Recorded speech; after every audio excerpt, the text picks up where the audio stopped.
नमस्कार प्यारे साथियों, आपका स्वागत है हमारे यूट्यूब चैनल में। और देखिए साथियों, हम आपको डीएलएड फर्स्ट सेमेस्टर के लिए मैथ करा रहे हैं, जिसमें आपका चैप्टर नंबर 11 चल रहा है। और आज वीडियो नंबर 2 होने वाला है। इससे पहले का वीडियो नहीं देखा है तो आप जरूर देख लीजिएगा। इसके लिए मैंने अलग से डेडिकेटेड प्लेलिस्ट बना दी है, वहाँ पे सभी चैप्टर वाइज वीडियोस आपको देखने के लिए मिल जाएंगे। तो चलिए साथियों, इस वीडियो को स्टार्ट करता हूँ। उससे पहले आप लोगों से रिक्वेस्ट करूँगा, अगर आप चैनल पर नए हों तो चैनल को सब्सक्राइब कर लीजिएगा, वीडियो को लाइक कर दीजिएगा और इसको ज़्यादा से ज़्यादा अपने दोस्तों के साथ शेयर कर दीजिएगा। चलिए साथी, वीडियो को स्टार्ट करते हैं। तो देखिए साथियों, आप यहाँ पे देख सकते हो, यहाँ से हम आज आगे स्टार्ट करेंगे। इससे पहले के जो आपको हमने एंगल्स बताए थे वो मैंने आपको समझा दिए हैं, आपको पता भी होगा उनके बारे में। ठीक है, तो यहाँ पे देखते हैं स्थिति के आधार पर। अगर आपने पहले के वीडियो नहीं देखा, देखिएगा, उसमें मैंने आपके जो एंगल्स कराए थे उसमें आप देखेंगे तो हमने एक्यूट एंगल आपका कराया, राइट एंगल ट्रायंगल कराया। ठीक है, उसके बाद ऑब्ट्यूस एंगल हो गया, रिफ्लेक्स एंगल हो गया, कंप्लीट एंगल हो गया। एंगल्स के बारे में सभी जो एंगल्स के टाइप्स थे वो मैंने जो कराए थे वो किसके बेस पे कराए थे, तो आप देख सकते हैं ये सभी एंगल्स के टाइप्स मैं आपको करा चुका हूं। और ये जो बेस था इसका, वो बेस था आपका क्या, आपका मैग्नीट्यूड्स के बेस पर आपके ये थे। ये देख सकते हैं आप, मैग्नीट्यूड के बेस पे यानी परिमाण के बेस पर आपके थे। ठीक है, अब हम जो कर रहे हैं वो हम कर रहे हैं किसके बेस पर, तो अब ये हम कर रहे हैं स्थिति के बेस पर यानी पोजीशन के बेस पर एंगल्स के टाइप को देख रहे हैं। Angles on the basis of the position, their position. ठीक है, उनकी पोजीशन के बेस पर यानी उनकी स्थिति के बेस पर एंगल्स को हम देखने जा रहे हैं। पहला एंगल देखिएगा साथियों, लिखा हुआ है आसन कोण, या हम इसे संलग्न कोण भी बोलेंगे। ठीक है, अब इसमें एडजेसेंट एंगल है।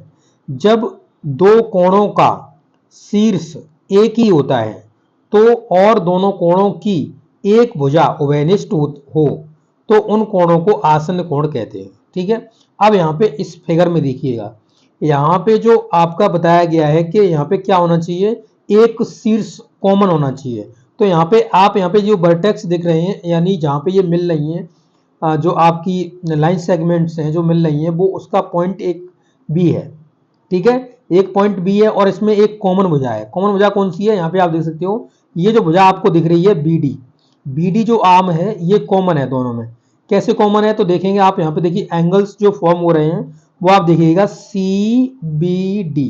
एक एंगल फॉर्म हुआ कितना, C B D, C B D कितना 40 अंश का दिया हुआ है आपको।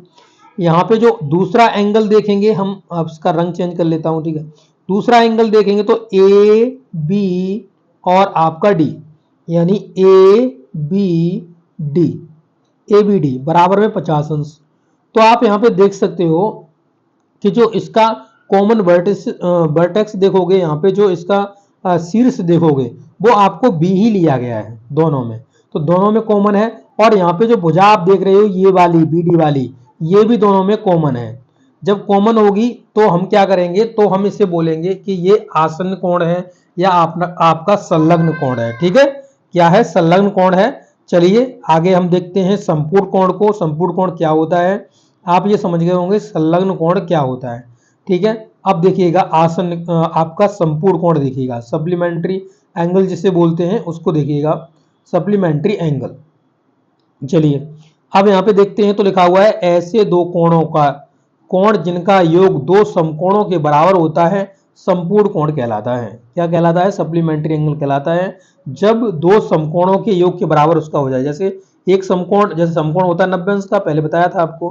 फिर आपको दूसरा समकोण लगाना है, अब इन दोनों को देखेंगे तो आपका 180 अंश का हो गया। तो ये क्या हो जाएगा, 180 अंश है, ये सप्लीमेंट्री एंगल है। ठीक है, सप्लीमेंट्री एंगल्स होंगे तब जब दो एंगलों को जोड़ करके हम 180 अंश उनका योग कर देंगे। ठीक है, सप्लीमेंट्री एंगल कहलाते हैं। तो दो समकोणों, देखिए लिखा हुआ है, देखिए यहाँ पे दो समकोणों के योग के बराबर हो जाता है तो उसे संपूर्ण एंगल बोलते हैं।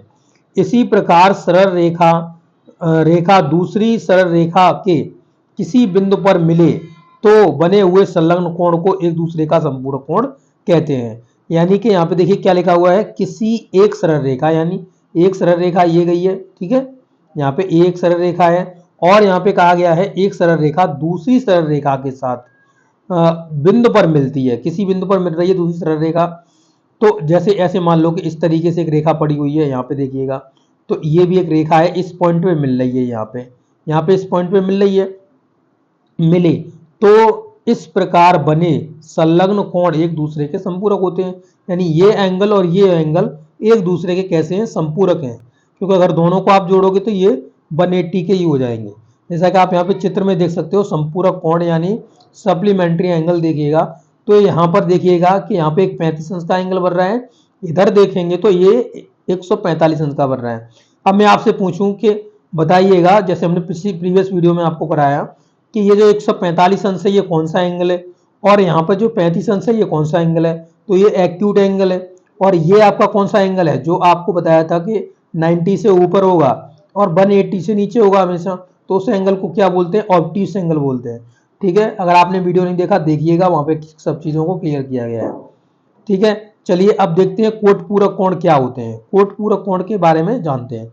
तो कोट पूरक कोण को कॉम्प्लीमेंट्री एंगल बोलते हैं। ऐसे दो कोण जिनका योग 90 अंश या समकोण के बराबर होता है, ऐसे ये कोण एक दूसरे के कोट पूरक कोण होते हैं। जैसे कि आप यहाँ पे 30 और किसको देख सकते हो, 60 को देख सकते हो। जैसे कि इस तरीके से बनाया, इस तरीके से, और इसके दो भाग कर दिए। ठीक है, इसके दो भाग कर दिए, तो यहाँ पे जो एंगल्स फॉर्म हो रहे हैं, एंगल्स को देखिएगा, यहाँ पे ये जो एंगल है, ये एंगल और ये एंगल, इन दोनों एंगल्स का योग अगर हम जोड़ेंगे, जैसे मान लीजिए इसे हमने थीटा वन मान लिया, सॉरी थीटा सही नहीं बना पाया। ठीक है, देखिए इसे थीटा वन बना दिया, इसे थीटा टू बना दिया। अगर इन दोनों एंगल्स को जोड़ेंगे, यानी थीटा वन प्लस में थीटा टू, ठीक है, प्लस में थीटा टू बराबर में आप 90 अंश रखेंगे। ठीक है, तो इस तरीके से ये कोट पूरक कोण होते हैं। दो कोणों का योग आपका 90 अंश होना चाहिए, तो कोट पूरक कोण कहलाएगा। इस तरीके से आप फिगर भी इसका बना सकते हो। ठीक है, अगला कोण देखते हैं हम, शीर्ष विमुख कोण, यानी जो आप देखते हैं सम्मुख कोण या शीर्ष विमुख कोण हम इन्हें बोलते हैं। तो देखिएगा, वर्टिकली अपोजिट एंगल, वर्टिकली कैसे होते हैं, अपोजिट होते हैं। अब देखिए कुछ आप देखेंगे यहाँ पे तो लिखा हुआ है, जब दो सरल रेखाएं एक दूसरे को किसी बिंदु पर काटती हैं तो बीच में जो कोण बनता है वो आपका, यानी जो कोण बनते हैं उनके और उनके सम्मुख बने कोण एक दूसरे के कैसे होते हैं, शीर्ष विमुख कोण होते हैं।